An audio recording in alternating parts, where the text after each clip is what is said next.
In the winter of 1911, a rail operator named Walter Grady watched a freight train disappear into a wall of snow high in the Colorado Rockies. The train entered the pass at 2:17 in the morning with a full steam head, 2 locomotives, and 14 loaded cars. It never came out the other side. When the rescue crews finally reached the tracks 3 days later, they found the rails intact, the snow undisturbed, and the telegraph lines still humming in the wind. The train itself was gone. No wreckage. No bodies. No broken timber. Nothing except a single lantern hanging from a signal post nearly 2 miles beyond where the locomotive should have stopped. Grady spent the rest of his life insisting the train had not crashed. According to him, it had gone somewhere else. And just before it vanished, something in the storm had answered the whistle. Walter Grady was born in 1876 in Leadville, Colorado, in a boarding house owned by the Denver and Rio Grande Railroad. His father laid track through mountain passes where avalanches buried entire work crews without warning. His uncle froze to death during a blizzard near Tennessee Pass after walking only 200 feet from camp. By the age of 12, Walter could identify locomotives by sound alone. He knew the difference between a Baldwin freight engine climbing hard and a switch engine coasting downhill with bad brakes. That is the detail that matters. Railmen trusted sounds more than sights. Snow lied. Fog lied. Mountains lied. But steel had its own language. A warped rail sang differently under weight. A distant whistle carried warnings through valleys long before a train became visible. Grady learned all of it. He learned how to read storms by the vibration of telegraph poles. He learned that snow in the Rockies did not fall quietly. It moved. It breathed. It erased. What separated him from other operators was not intelligence. It was patience. He listened when old engineers talked after midnight shifts. He listened when retired conductors mentioned sightings that no longer appeared on maps. He listened when maintenance crews described strange lights moving along abandoned grades during snowstorms.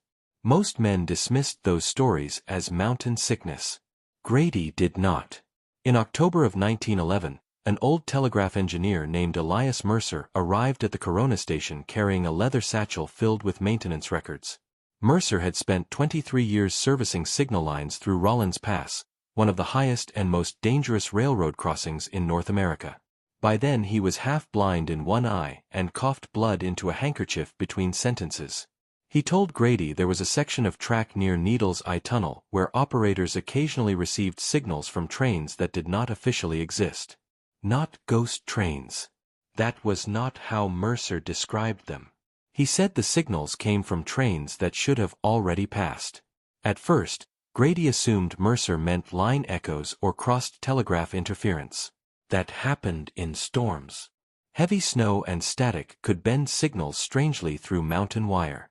But Mercer shook his head and opened the satchel. Inside were maintenance logs dating back to 1887. Several pages had been removed. Others had sentences blacked out with ink. But one recurring detail remained visible across nearly 20 years of reports. Whistle heard after final clearance. Another report from 1894 read, "Headlamp observed eastbound after eastbound passage confirmed complete." A third report, written in hurried pencil during a January storm in 1902, simply stated, "Second train entered cut." Only one train arrived. Mercer told Grady the company quietly blamed weather, exhaustion, and altitude sickness. But railroad men working the pass had their own explanation.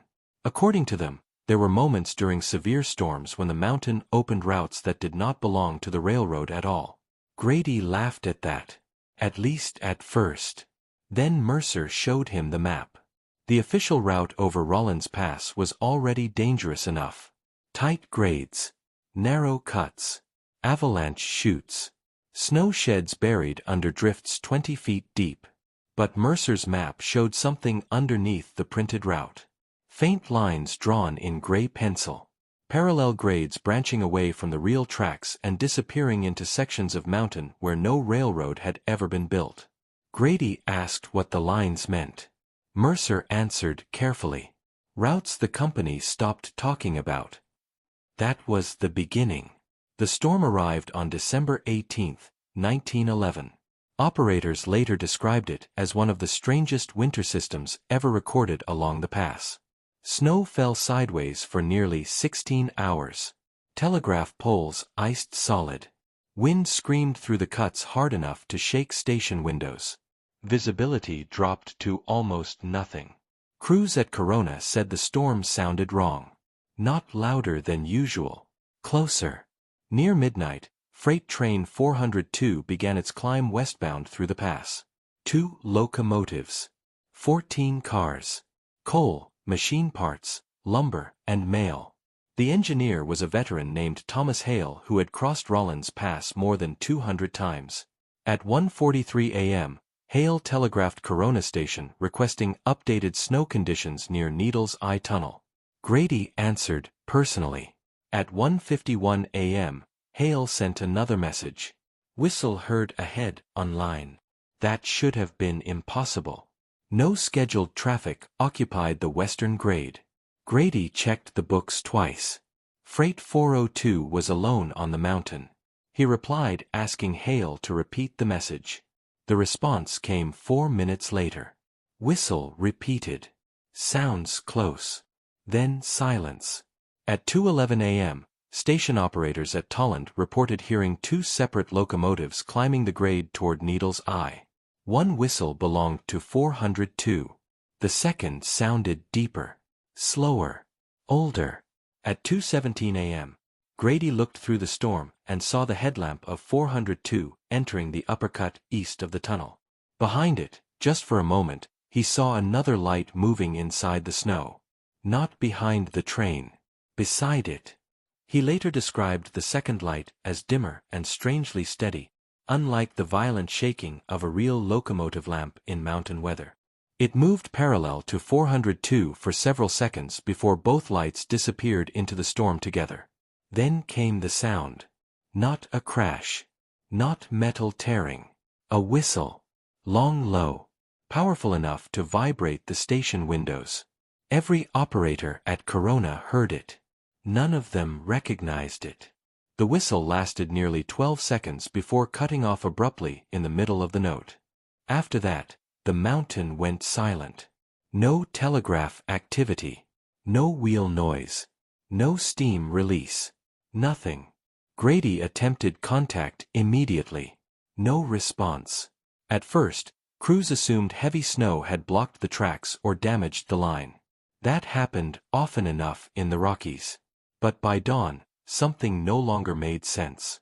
The telegraph wire beyond Needles Eye Tunnel was still functioning perfectly.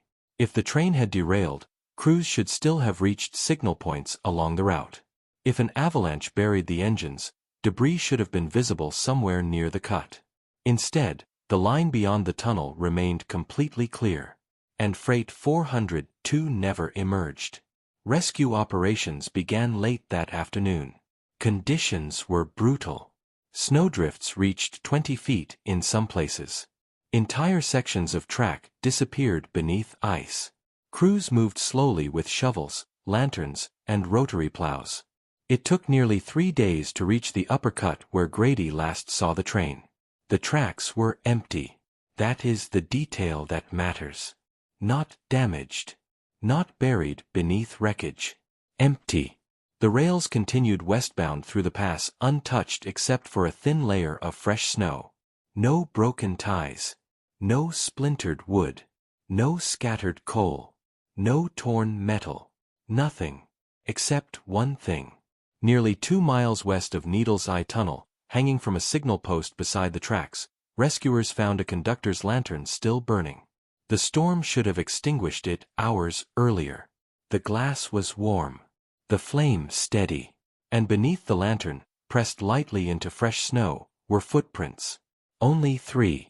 The prints crossed the tracks and stopped abruptly in open snow with no return trail leading away.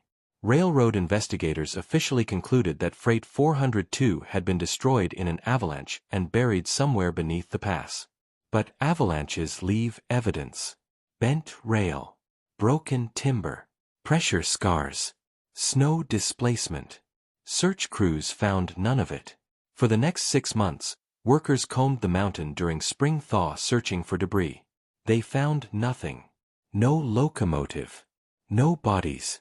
No cargo. Nothing. This is where the story becomes difficult. Because trains do not simply disappear from steel tracks in the middle of a mountain pass. Even the worst railroad disasters leave traces behind. But researchers willing to examine early railroad records in Colorado have noticed strange patterns surrounding Rollins Pass long before 1911. Entire maintenance reports disappeared from archives during the 1920s. Signal logs from severe storms were quietly removed from company records. Operators repeatedly described hearing whistles from non-existent trains during blizzards. In several cases, crews reported seeing headlamps moving parallel to active trains where no parallel track existed. None of this is conclusive. But what matters is how often the same details repeat. Storms. Second whistles. Lights in the snow. And routes that should not exist. Old survey maps of the Rockies contain rail grades crossing impossible terrain where no completed tracks were ever officially built. Some independent railroad historians have pointed to abandoned engineering plans from the late 19th century describing subsurface weather corridors beneath sections of the Continental Divide. Most mainstream historians dismiss those records as speculative or fraudulent. But fragments remain.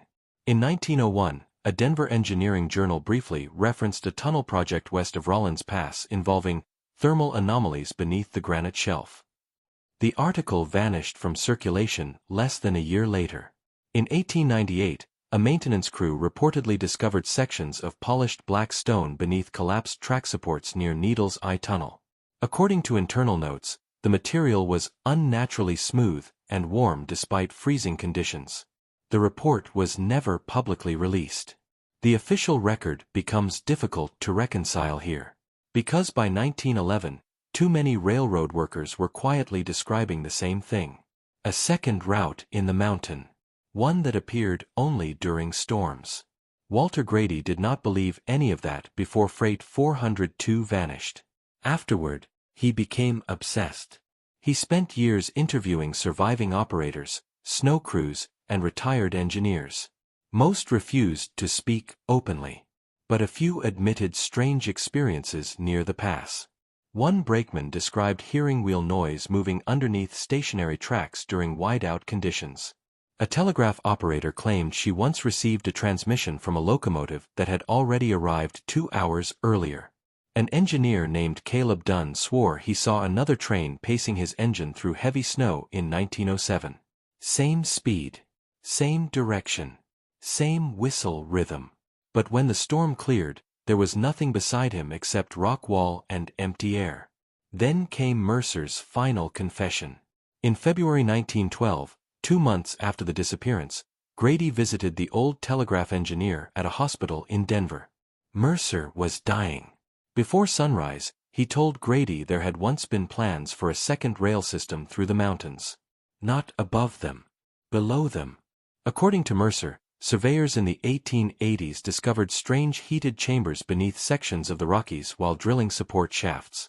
Some of the chambers contained smooth stone walls and long tunnel-like formations extending deeper underground than any mining equipment of the period could properly map. Most crews refused to continue work after hearing sounds inside the tunnels. Not echoes. Whistles.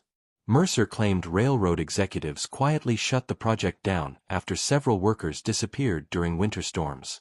Officially, the tunnels never existed.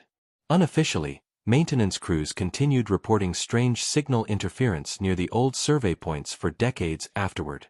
Grady asked Mercer what happened to Freight 402. Mercer stared at the hospital ceiling for a very long time before answering. It took the wrong line. Then he died. Walter Grady spent the rest of his life trying to explain what he saw that night. Most people dismissed him. Newspapers treated the disappearance as a tragic railroad mystery worsened by weather. Railroad officials blamed avalanches and incomplete records. Historians eventually folded the story into local folklore. But strange things continued happening near Rollins Pass. In 1928, Maintenance crews repairing snow sheds reported hearing locomotive whistles beneath the mountain during a storm severe enough to halt all rail traffic.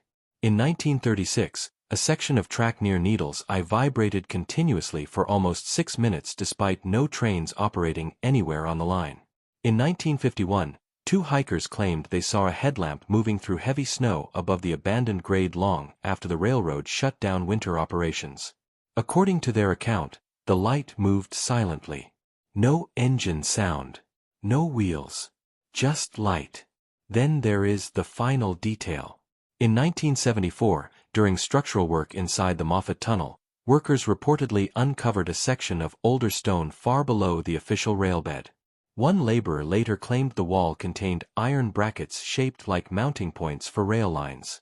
Another described hearing a whistle echo through solid rock moments before part of the chamber collapsed.